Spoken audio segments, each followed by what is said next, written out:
Enough is enough. H&M spark fury as interfering in US politics again with new letter sending to G20. Meghan Markle and Prince Harry criticized as involved themselves in US politics again by penning a letter to G20 leaders. The Duke and Duchess of Sussex have written an open letter urging G20 leaders to ensure vaccine supplies for all nations. Within their letter, Prince Harry, 37, and Meghan Markle, 40, claim that promises of vaccine donations from these countries are not reaching the globe's most vulnerable.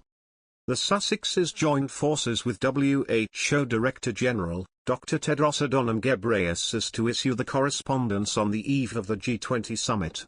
They, along with WHO Director General Dr. Tedros Adhanom Ghebreyesus, wrote, "Of the almost 7 billion doses that have been administered globally, just 3% of people in low-income countries have had a jab so far. Where are the rest?" Within the piece, they refer to access to the COVID-19 vaccine as being a fundamental human right.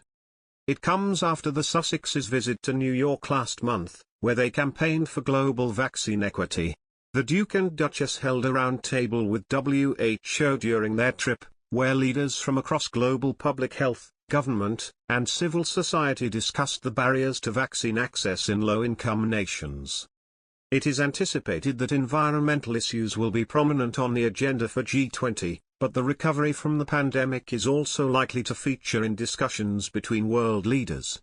In their letter, the trio said, when the leaders of the world's wealthiest nations met at the G7 summit in June, they collectively announced that 1 billion doses of COVID-19 vaccines would be sent to low and middle-income countries to help vaccinate the world. Pharmaceutical companies have pledged almost the same.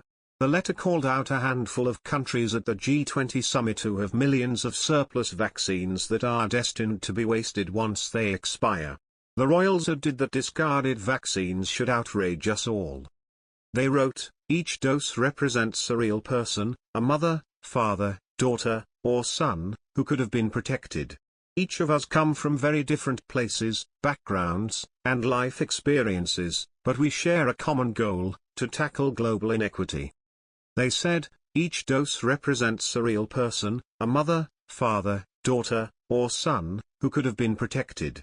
Each of us come from very different places, backgrounds, and life experiences, but we share a common goal, to tackle global inequity. The open document concludes with the following: there are many crises that you, the stewards of our planet, must grapple with this weekend: the climate emergency, the state of our global economy, a recommitment to multilateralism. Yet, in many ways, making headway on these priorities depends on whether we can beat this pandemic. Cooperation of historic proportion is the only solution.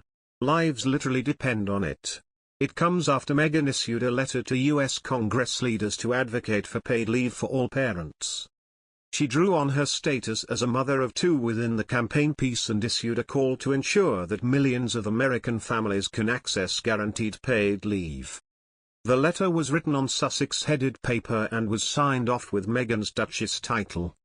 However, it emerged on Thursday that U.S. President Joe Biden has not included paid family leave in his $1.75 trillion, £1.27 trillion, spending plan. The letter the couple have penned alongside Dr. Tedros Adhanom Ghebreyesus, which is published on the WHO website, is not the first instance that sees them campaigning for vaccine equity.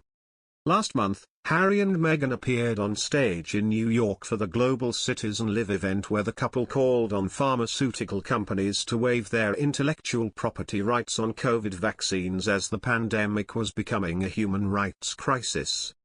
The couple, who have recently spoken out about other humanitarian crises in Afghanistan and Haiti, previously teamed up with VaxLive and Global Citizen in September to support vaccine equity and stop the spread of vaccine misinformation.